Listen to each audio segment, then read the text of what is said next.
గీతా శాస్త్రం ఆరంభించడానికి మొట్టమొదటి విషాదంతో ప్రారంభమైంది గీతా శాస్త్రం. చిట్ట చివర మళ్ళీ మోక్ష సన్యాస యోగమని మళ్ళీ సన్యాసంతో సమాప్తమైంది గీత.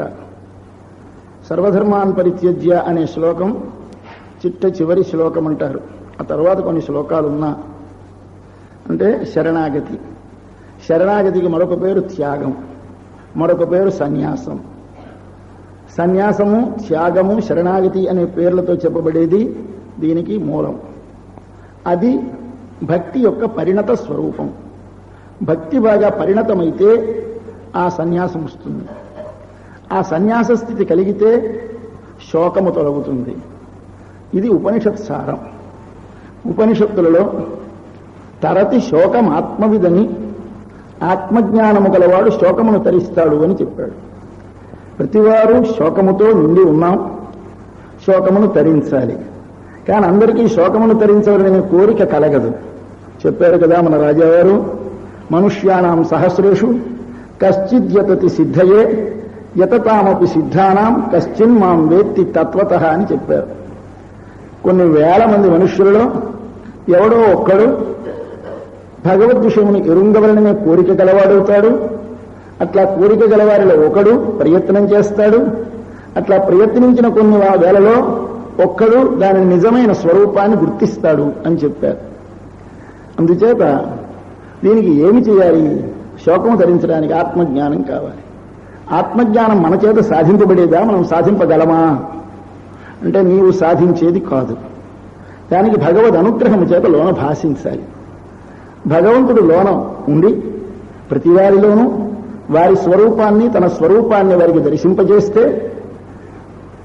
దర్శింపగలుగుతాడని స్వామి తన విశ్వరూప సందర్శనం ఇందాక పారాయణ చేశారు మనవారు. ఈ రూపాన్ని చూడాలని చాలా మంది కోరుతున్నారయ్యా. నిత్యం దర్శనకాంక్షిణ, ఎంతరో చూడాలంటున్నారు కానీ ఎవరికి కలగలేదు. ఇవాళ నమ్మదానుగ్రహాత్, నా అనుగ్రహం వల్ల నీకు కలిగింది. అయితే ఎలా కలుగుతుంది అంటే దానికి ఆయన చెప్పాడు, నాహం వేదైహి నా తపసా నా దానేనా నచి ఇజ్యయా శక్య ఏవం విధో ద్రష్టం దృష్టవాన్ సిమాం యథా భక్త్యా త్వనన్యయా శక్య అన్నాడు స్వామి. నువ్వు ఏమి సాధన చేసయ్యా, వేదములు వెళ్ళవేశాను, తలకిందులుగా ఘన చెబుతాను, జట చెబుతానన్నా నాహం వేదైహి, వేదముల చేత నా స్వరూపము నీకు లభించదు. నా తపసా కాదు, తపస్సు చేస్తాను, చేసినా లభించదు. దాని గురించి తపస్సు అంటే ఆలోచన. తప ఆలోచనే అని సంస్కృతంలో ధాతువు. తపస్సు అంటే ముక్కు మూసుకుని కూర్చోవడం కాదు, ఆత్మస్వరూపమును గూర్చి తెలుసుకునవలననే ప్రయత్నమునకు తపస్సు అని పేరు.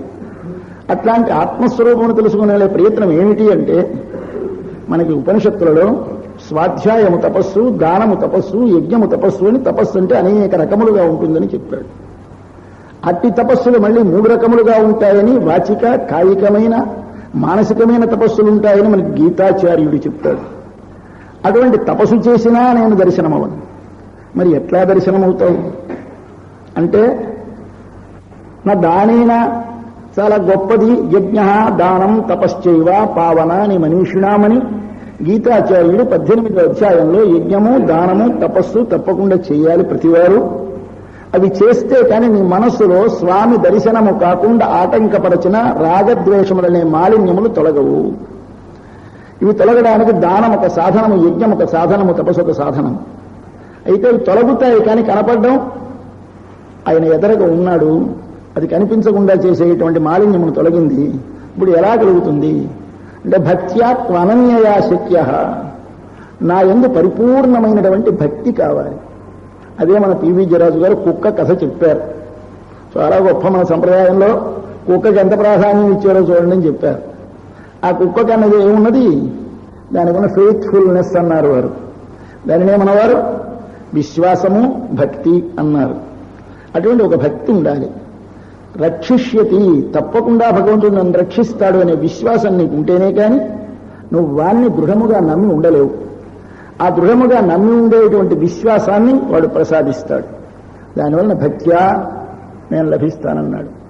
అయితే స్వామి ఏం ఒక్క దానికే లభించడమే, వీటికి లభించకపోవడమే, ప్రేమించిన వెంటనే నీవు నీ స్వరూపాన్ని దర్శింపజేస్తానంటున్నావే, ఏమి ఇంత జ్ఞానము కలిగినా, ఇంత ఇతరమైన సాధనములున్నా కనిపించని వాడు ప్రేమకు లొంగడానికి కారణమేమి? అహం ఏవం విధ అంటాడు ఆ శ్లోకంలో చుట్టే చివరకు భగవానుడు. అహం ఏవం విధ అంటే నేను ఇలాంటి వాడిని, ఏవం విధ అంటే ఇట్టివాడిని. ఏమిటి సార్ మీరు ఎలాగున్నారు అంటే, ఏమిటి చేయనయ్యా అది నా వీక్నెస్ అంటూ ఉంటారు మన వాళ్ళు. అది ఆ భగవాను యొక్క వీక్నెస్. ఏమిటా వీక్నెస్? నా స్వభావం ఇదండి అన్నాడు. నా స్వభావం ఇది అంటే అర్థం ఏమిటి? ఎవడైనా ప్రేమించాడంటే ప్రేమించకుండా ఉండలేని స్వభావం నాది. ప్రేమించిన వానికి వెంటనే వాడు కోరనక్కర్లేదు, నా అంతటా నేనే నా స్వరూపాన్ని దర్శింపజేసేటువంటి స్వభావం నాది. అంతేకాదు వాడు కోరేది కాదు, వాడు నన్ను ప్రేమించాడు. ప్రియోహి జ్ఞానినోత్యర్థమహం సచ మమ ప్రియ. నేను జ్ఞానికి అంటే భక్తునికి చాలా ప్రీతిపాత్రుణ్ణి. ఎంత ప్రీతిపాత్రుడండి భగవానుడు భక్తునికి అంటే, అత్యర్థం అన్నాడు భగవద్గీతలో ఒక అందమైన మాట. అర్థం అంటే మాటలతో చెప్పబడేది అర్థం, అత్యర్థం అంటే మాటలతో చెప్పడానికి శక్యము కానిది. ఎంత ప్రేమ భగవంతుని యందు భక్తునికి నేను చెప్పలేనన్నాడు స్వామి. సర్వజ్ఞుడైన సర్వేశ్వరుడు భగవానుడు నిజమైన భక్తుడు తనను ప్రేమించిన ప్రేమ ఎంతటిదో చెప్పాలంటే నేనే చెప్పలేను అన్నలాంటి ప్రేమ ఉంటుంది భక్తునికి నా యందు. అట్లాంటి ప్రేమ కలిగిన వానికి నేనేమి చేస్తాను? నేను వానిని ప్రేమిస్తాను. వారిని ప్రేమించి ఏం చేస్తావు? నా స్వరూపాన్ని వీడికి దర్శింపచేస్తాను. ఎప్పుడు ఎవరు తామై దర్శించరు, వాడు దర్శింప చేస్తాడు. ఇది సిద్ధాంతం, ఇది ఉపనిషత్ సిద్ధాంతం. ఉపనిషత్తులలో కఠోపనిషత్తులో ముండకోపనిషత్తులో ఒకే మంత్రం వస్తుంది. నాయమాత్మ ప్రవచనేన లభ్య నా మేధయా నా బహునాశ్రుతేన. భగవానుణ్ణి పొందాలి, ఏమి చేయాలి? దర్శించాలి భగవానుని అని ఉపనిషత్తు చెప్పింది. ఆత్మావా అరే ద్రష్టవ్య, చూడాలయ్యా. దేనితో? ఈ కంటితో కనపడడు, మరి ఏ కంటితో? దివ్యం దదామితే చక్షు అని స్వామి భగవద్గీతలో చెప్పినట్టు ఒక దివ్య చక్షుస్సు కావాలి. దివ్యం అంటే మానసిక ప్రకాశవంతమైన ఒక జ్ఞానము కలగాలి. ఆ దివ్యం అంటే దివ్ అంటే ప్రకాశం, దివ్య అంటే ప్రకాశవంతమైన ఒక లోపల కన్ను విడాలి. ఆ లోపలి కన్ను విడ్డవారెవరో వారికి దర్శనమవుతుంది. ఇట్లే దాన్ని చూడడానికి ఏం చేయాలి? నువ్వేమైనా చేయాలక్కర్లేదా? మనం ఏం చేయొద్దు, వాళ్ళే చూపిస్తాను ఊరుకుంటావా? పనికిరాదు. నువ్వు కొంత ప్రయత్నం చేయాలి. ఏమిటి చేయాలి? శ్రోతవ్య, మంతవ్య, నిదిధ్యాసితవ్య. నువ్వు వినాలి. ఎన్నిసార్లు వినాలి? వినాలి వినాలి వినాలంటే కొన్ని జన్మలు వినాలి. ఈ ఒక్క జన్మలో విన్నందువల్ల మనకి భగవంతుని యొక్క అనుగ్రహం కలుగుతుంది అనుకో వద్దన్నారు. వాసుదేవ మననం అనే ఒక గ్రంథంలో వారు చెబుతూ, అయ్యా మననము కొన్ని జన్మల పాటు చేస్తే కానీ ఈ మానసికమైనటువంటి అశ్రద్ధ, మానసికమైన అవిశ్వాసము, మానసికమైనటువంటి సంశయము తొలగవట. మనకి మనస్సులో భగవంతుని గురించి ప్రేమ ఏర్పడకపోవటానికి కారణం మూడుని చెప్పాడు స్వామి. ఒకటి అజ్ఞానము, రెండు అశ్రద్ధ, మూడు సంశయము. ఇవి మూడు మనకి ప్రతిబంధకాలు. మొట్టమొదటి ఉన్నాడనే మనకి తెలియదు, ఎవరు చెప్పినా వినలేదు, విన్న లోపల జ్ఞానం కలగలేదు, అజ్ఞానం. అది ఒక ప్రతిబంధకం. దాని తర్వాత చెప్పారు, విన్నాము, తెలిసింది, ఉన్నాడు, కానీ ఏమిటో అన్నాం. ఇది రెండవది. ఇది అశ్రద్ధ. శ్రద్ధ అంటే ఏమి? ఒక వస్తువును గురించి నీకు ఆదరము కలిగిన తర్వాత దానిని పొందకుండా ఉండలేని తొందర కలగాలి మనసులో. దాని పేరు శ్రద్ధ అంటారు. శ్రద్ధ అంటే ప్రాప్య త్వర అని సంస్కృతంలో నిర్వచనం. శ్రద్ధ అంటే పొందవలసినది నేను పొందాలి. సినిమా కొత్తగా వచ్చింది, ఫస్ట్ షోకి వెళ్ళాలి, ఇది ప్రాప్యం. ఏమవుతుంది? వెంటనే నీకు త్వర పుడుతుంది. ముందే రిజర్వ్ చేసుకోవాలి, అక్కడ ఉండాలి, ఇలా ఉండాలి, ఇవన్నీ ప్రయత్నాలు చేయడంలే. అలాగే ప్రాప్యమైన భగవద్ దర్శనమునందు త్వర కలుగుతుందా? అది కలగదు. ఇది కలగకుండా ఏం చేస్తుంది? మీకు అశ్రద్ధ కలుగుతుంది, అంటే త్వర కలగకపోవడం రెండవ దోషం. మూడవది ఏమి కలుగుతుంది? ఈ మొదటివి రెండూ కొంతకాలానికి తొలగితే తొలగవచ్చును, కానీ మూడవది సంశయం. సంశయం అంటే ఏమిటో వరలా చెప్తారు కానండి, ఏమిటో ఉన్నదో లేదు. 1000 ఏళ్ళు మొసలి కాలుపట్టులో లాగేసి నీళ్లలో కదిలాగితే ఒడ్డుకు తనలాగి తన బలము వారు ఇందాక చెప్పారు ఏవో 2 జీన్స్ అని, ఆ కోమో జీన్స్ మరో జీన్స్ అని ఈ జీను వెనక్కి లాగింది. ఆ లాగితే వెనక్కి వెనక్కి వెళదాం మనమే దాన్ని ఓడించేద్దామని ప్రయత్నం చేస్తే వెనక్కి రాలేక తనే తన్ను రక్షించుకుంటానని కొంతకాలం ఊరుకొని ఒడ్డున 9 లక్షల ఆడయేనుగులు రక్షిస్తావేమో అని కొంతసేపు ప్రయత్నించి అన్ని విఫలమయ్యి అప్పుడు వానికి కోరిక ఏదైనా ఎవడో ఒకడు ఉండి ఉంటాడు. వెనక మనము కిందటి జన్మలో ఈయన ఉండగా నారాయణ నారాయణ అని జపం చేశాడు కనుక బహుశా నారాయణుడు అనేవాడు ఉన్నాడు, వాడే రక్షకుడట, వాడిని స్మరింతామని బుద్ధి పుట్టి ప్రారంభించి మళ్ళీ గట్టిగా స్మరించలేక ఏదో కలండనడు వాడు కలడో లేడు అన్నాడు. అని అప్పటికైనా ధైర్యంగా ఉన్నాడన్నాడా? కలండు అంటారు కానీ కలడో లేడు. ఈ దశ, ఇది సంశయం. సంశయాత్మ వినశ్యతి అన్నాడు గీతాచార్యుడు భగవద్గీతలో. నాయన మొదటి రెండింటి కంటే ప్రమాదమనేది ఈ సంశయం. దీనిని దాటడం చాలా అదృష్టవంతులకు కానీ సంభవించదు. ఈ సంశయమును దాటాలి. ఇవి దాటడానికి ఏమి చేయాలి? ప్రేమ కలగాలి. ఈ ప్రేమ భక్తి ఎలా కలుగుతుంది అంటే ఈమె సంపాదించుకుంటే వచ్చేది కాదు, చదివితే కలిగేది కాదు. మన లోపలే ఉన్నది అది బయటపడాలి. ఎలా బయటపడుతుంది? మహాపురుషుల యొక్క సంపర్కము వలన, వారి దర్శనము వలన బయటపడుతుంది. ఇది కేవలం ఒక అంటువ్యాధి లాంటిది. వారిని మనం చూస్తే 10 మాటలు, ఒక అమ్మాయిని చూస్తే ఆ అమ్మాయిని వీడు చూస్తే వీడిని అమ్మాయి చూస్తే ఏమిటోనండి ప్రేమించేసుకున్నారు. ఎక్కడి నుంచి వచ్చింది? ప్రేమించారు. ఎక్కడి నుంచి? పైనుంచి వచ్చిందా? లోపల ఉన్న ప్రేమ ఆవిష్కృతమైంది. దేనికి? అది పరస్పర సంపర్కం వలన.